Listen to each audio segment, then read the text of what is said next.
सो hello everyone, कैसे हैं आप लोग? कैसी चल रही है सबकी पढ़ाई? सो आई होप सब लोग का जो एग्जाम होगा वो बहुत अच्छा गया होगा। और आप लोग सोच रहे होंगे कि सर ने ऐसा क्यों क्वेश्चन पूछा कि कैसी चल रही होगी पढ़ाई, क्योंकि अब तो एग्जाम खत्म हो गया है। ऐसा नहीं है, हमको पता है भाई, जो भी 12th स्टैंडर्ड महाराष्ट्र बोर्ड में है उनको पता है कि हमारे लिए अभी एक और इंपॉर्टेंट एग्जाम बचा हुआ है, that is your MHT CET। Okay, और हर उस बच्चे को जिसको टेक्निकल कोर्सेज करने हैं, लाइक इंजीनियरिंग करना है, फार्मेसी करना है, नर्सिंग करना है, तो definitely you have to apply for this entrance exam. तो ये एक तरह से हमारे महाराष्ट्र के लिए जेई और नीट के बराबर एक एग्जाम है, जो कि बहुत इंपॉर्टेंट एग्जाम है। ओके, सो आज हम लोग डिस्कस करेंगे कि भाई ये एग्जाम में किस तरह की कैटेगरी होती है, कैसे मार्किंग स्कीम होते हैं, कैसे मार्क्स डिस्ट्रीब्यूशन होते हैं। ये सारी कहानी हम इस वीडियो में खत्म करेंगे। ओके, जो भी तुम्हारे डाउट है छोटे से छोटे, वो सारा का सारा डाउट यहां पे हम खत्म करने वाले हैं। ओके, सो वीडियो लास्ट तक देखना। और अगर आप लोग चाहते हो कि भाई we will start a batch for CET also, तो ज्यादा से ज्यादा लाइक, ज्यादा से ज्यादा कमेंट और अपने दोस्तों को शेयर कर देना। ओके, चलो। So hello everyone, my name is Sanjeev Pandey और स्वागत है आपका अपने प्यारे से चैनल में, खूबसूरत से चैनल में, JR कॉलेज में। सो आज हम लोग बात करेंगे भाई एग्जाम कैटेगरी की, कैसे कैसे इसमें एग्जाम है। हम मार्किंग स्कीम, मार्क्स डिस्ट्रीब्यूशन की बात करेंगे, हम सिलेबस की बात करेंगे, हम बात करेंगे कि कैसे तुम प्रिपेयर कर सकते हो इस एग्जाम के लिए। Okay, so let us start with a video.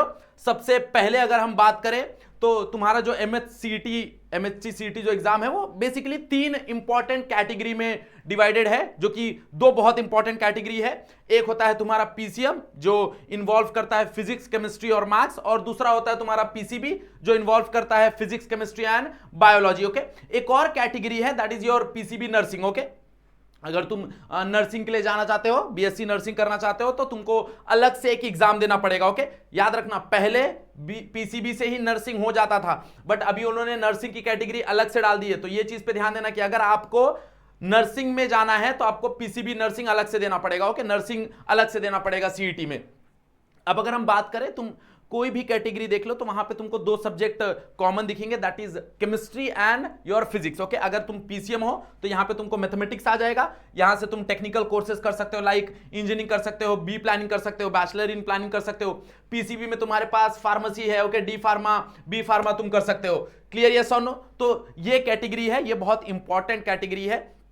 अब ये जो PCM है और PCB है, इसके अंदर अगर हम सिलेबस, मार्क्स डिस्ट्रीब्यूशन की बात करें तो मार्क्स डिस्ट्रीब्यूशन कैसा है, यहां पे हम देख सकते हैं सारे सब्जेक्ट के मार्क्स डिस्ट्रीब्यूशन है। यहां पे अगर हम देखने जाएं तो 3 कैटेगरी है पेपर का, पेपर 1, पेपर 2, पेपर 3।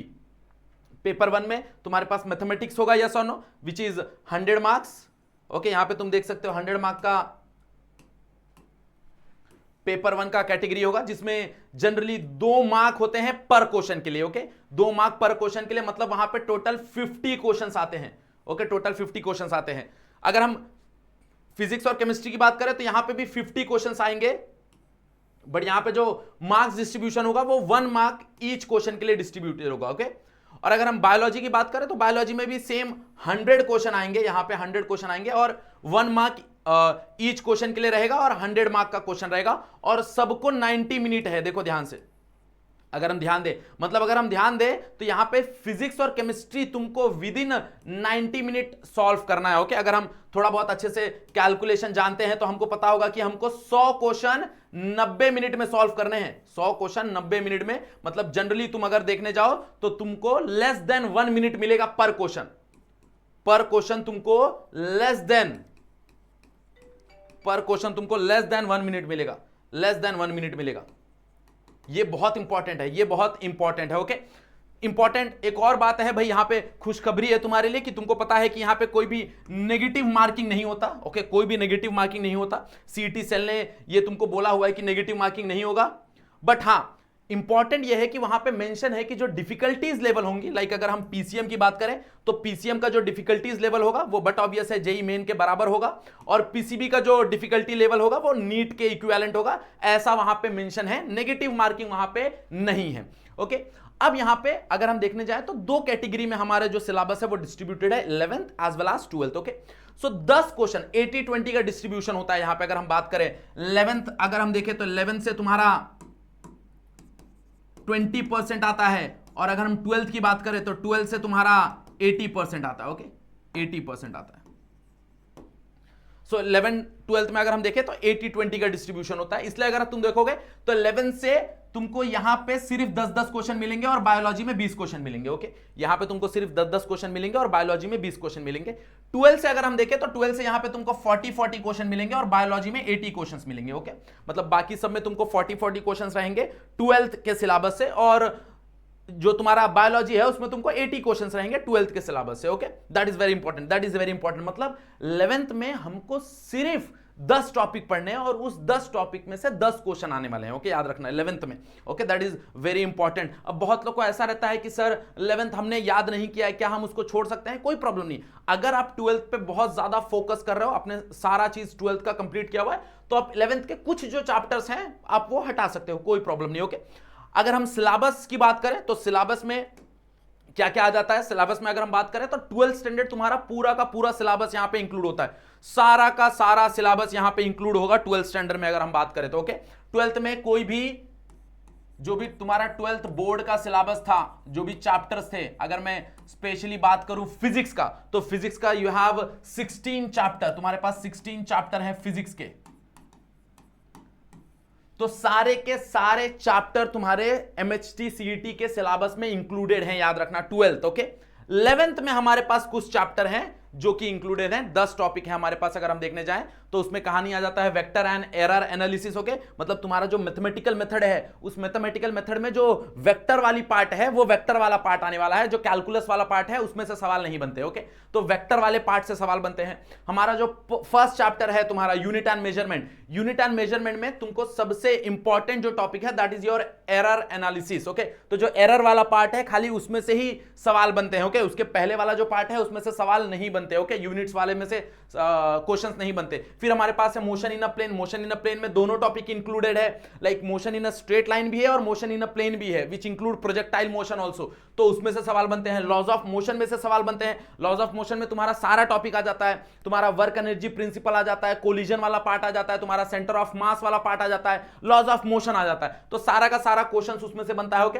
फिर gravitation, again one of the important topic. Thermal properties of matter में से सवाल बनते हैं, साउंड में से सवाल बनते हैं, ऑप्टिक्स में से सवाल बनते हैं, इलेक्ट्रोस्टैटिक्स में से सवाल बनते हैं एंड सेमीकंडक्टर में से सवाल बनते हैं। ओके बाकी तुमको 11th केमिस्ट्री का भी दिया हुआ है, 11th मैथमेटिक्स का भी दिया हुआ है, 11th बायोलॉजी का भी दिया हुआ है कि भाई इसमें से सवाल बनेंगे। हम स्पेशली बात करेंगे फिजिक्स का। ओके मतलब इतना टॉपिक तुमको 11th में से करना है। ओके इतना टॉपिक तुमको 11th में से करना है। अब ये सवाल आता है कि सर पूरा नहीं करे तो भी चलेगा? देखो कर सकते हो, कोई प्रॉब्लम नहीं। तुम चीजें यहां पे अवॉइड कर सकते हो, जैसे कि अगर मैं कैलकुलेशन के बेस पे देखने जाऊं तो ऑप्टिक्स ये बहुत बड़ा टॉपिक है। ओके ऑप्टिक्स बहुत बड़ा टॉपिक है और ऑप्टिक्स में से तुमको जो सवाल आने की प्रोबेबिलिटी है वो एक या फिर बहुत मैक्सिमम दो। ओके दो नहीं आता, एक ही आता है। तो अगर तुमको अवॉइड करना है, अगर तुमको एलिमिनेट करना है तो तुम ऑप्टिक्स एलिमिनेट कर सकते हो। क्यों? क्योंकि ऑप्टिक्स क्या है, बहुत बड़ा सिलेबस है और पूरे सिलेबस में से तुमको एक ही क्वेश्चन आने वाला है। बहुत वास्ट चैप्टर है, उसमें से आने वाला एक ही क्वेश्चन है। तो तुम ऑप्टिक्स क्या कर सकते हो? अवॉइड कर सकते हो। ओके तो ऑप्टिक्स अगर तुम नहीं सॉल्व करोगे तो भी चलेगा। Okay clear? यस और नो? तुम अगर तुमको चाहिए तो तुम अवॉइड कर सकते हो थर्मल प्रॉपर्टीज, जो कि मेरा सजेशन नहीं रहता भाई। थर्मल प्रॉपर्टीज इजी है और थर्मल प्रॉपर्टीज क्यों करना है वो भी इंपॉर्टेंट है, क्योंकि केटीजी और thermodynamics that is the base of thermal property. तो अगर तुम कहीं ना कहीं थर्मल प्रॉपर्टी पढ़ लेते हो तो तुम्हारा जो 12th में केटीजी और थर्मोडायनेमिक्स है वो अच्छे से प्रिपेयर हो जाता है। तो that is very important, that is very important. Okay हाँ फिर भी अगर बहुत लोग को ऐसा है कि सर थर्मल प्रॉपर्टीज बहुत ज्यादा कंफ्यूजन जा रहा है तो ये कर सकते हैं, तुम ये अवॉइड कर सकते हो, कोई प्रॉब्लम नहीं। बहुत लोग क्या करते हैं, बहुत लोग वेक्टर और एरर को अवॉइड कर देते हैं। देखो इन दो चैप्टर को अवॉइड मत करो, क्योंकि बहुत लोगों को लगता है सर ये तो 2 साल पहले पढ़ा था हमने, अभी तो हमको कुछ याद नहीं है। बट रिवाइज करो, बिकॉज ये दोनों चैप्टर में से एक एक क्वेश्चन फिक्स है और एक एक क्वेश्चन फिक्स है। इसका मतलब ये है कि 2 क्वेश्चन तुमको कहीं ना कहीं मिल जाएंगे अच्छे से, 2 मार्क्स तुम्हारे पास रेडी रहेंगे। तो ये दोनों चीज पे थोड़ा सा ध्यान दो कि भाई यहां से अपने को करना है। ओके अब बहुत लोग क्या करते हैं, ये 2 चैप्टर भी छोड़ देते हैं। ऐसा मत करो, भाई इलेक्ट्रोस्टैटिक मत छोड़ो। क्यों नहीं छोड़ना इलेक्ट्रोस्टैटिक? क्योंकि अगर तुमने 11th का इलेक्ट्रोस्टैटिक किया तो तुम्हारे पास 12th में भी इलेक्ट्रोस्टैटिक है, वहां पे भी तुमको मदद मिलेगा, जो कैपेसिटर वाला चैप्टर है। तो अगर तुम 11th कर लेते हो तो तुम्हारा बेस क्लियर हो जाएगा, तो जब तुम 12th का इलेक्ट्रोस्टैटिक सॉल्व करोगे तो वो तुम्हारे लिए बहुत काम आएगा। Okay, same with semiconductor. भाई अगर तुमने 11th का सेमीकंडक्टर कर लिया तो तुम्हारा जो 12th का सेमीकंडक्टर का बेस है वो बहुत स्ट्रांग हो जाएगा। तो जब तुम 12th का सेमीकंडक्टर सॉल्व करोगे तो वो तुम्हारे लिए बहुत फायदेमंद होगा। ओके, तो ये दो चैप्टर भाई अगर तुमको कुछ करना है या नहीं करना है that is again your choice, but मेरा सजेशन, पर्सनली ये सजेशन रहेगा कि ये दो चैप्टर पे बहुत ज्यादा ध्यान देना। याद रखो, बहुत ज्यादा ध्यान देना इलेक्ट्रोस्टैटिक और सेमीकंडक्टर पे, क्योंकि अगर तुम 11th का और 12th का इलेक्ट्रोस्टैटिक और सेमीकंडक्टर दोनों अगर मिला दोगे तो तुमको 6 क्वेश्चन तो आराम से 5-6 क्वेश्चन, तुमको 5 to 6 क्वेश्चन देखने मिल जाते हैं दोनों मिला के। यस और नो? तो बहुत इंपॉर्टेंट टॉपिक है इलेक्ट्रोस्टैटिक एंड सेमीकंडक्टर, इस चीज को तुमको अवॉइड नहीं करना है। ओके, 12th में मैंने जैसे बताया कि भाई सारे के सारे तुमको ये करने हैं, चैप्टर करने हैं, सारे के सारे चैप्टर करने हैं। और अगर तुमको अच्छा कॉलेज चाहिए तो बट ऑब्वियस है you have to score above 98-99 percentile. तो 98-99 परसेंटाइल लाने के लिए एटलीस्ट तुमको पर सब्जेक्ट 35+40+ मार्क चाहिए, मतलब 35+40+ क्वेश्चंस तुम्हारे सॉल्व होने चाहिए, ये याद रखो। Okay, that is very important. Okay, बस हाँ, क्या करना है भाई? Regular practice, we have to do a regular practice, हमको रेगुलर प्रैक्टिस करते रहना है। ओके, और क्या करना है हमको? जितने भी पीवाईक्यूज हैं सारे के सारे पीवाईक्यूज स्टार्ट करना है, सॉल्व करना। ओके, फटाफट से स्टार्ट कर देना है, डे 1 से ही स्टार्ट कर देना है। Okay, just revise the topic, start solving the PYQ, revise the topic, start solving the PYQs. Okay, और अगर तुम चाहते हो कि हम स्टार्ट करें फिजिक्स के लिए MHCET का जो बैच है वो स्टार्ट करें, तो क्या करना है तुमको बहुत ज्यादा लाइक करना है, इस वीडियो को शेयर करना है और कमेंट से भर देना है। ओके, याद रखना, जितना ज्यादा लाइक, जितना ज्यादा कमेंट होगा उतना ज्यादा हमको मोटिवेशन मिलेगा, और definitely we will start with a CET batch. Okay, clear everyone? So I hope कहानी क्लियर हुई, और अगर किसी को कुछ डाउट होगा तो तुम मेंशन कर सकते हो कमेंट बॉक्स में जाओ, मेंशन करो, जो भी डाउट है हम लोग उसके ऊपर जरूर वीडियो बनाएंगे। ओके, चलो, सो अगर और कुछ डाउट है तो यू कैन DM मी, यहां पे मैंने इंस्टाग्राम का ID दिया हुआ है, तुम वहां पे जाके मुझे DM कर सकते हो, हम वहां पे भी डिस्कशन कर सकते हैं। ओके, सो वीडियो यहीं पे एंड करते हैं, आज के लिए बस इतना ही। That's it for today, thank you so much. Like करना है वीडियो को, अगर चैनल पे फर्स्ट टाइम आया तो सब्सक्राइब जरूर कर देना और शेयर कर देना अपने दोस्तों को। ओके, नेक्स्ट वीडियो में मिलते हैं, बाय एवरीवन।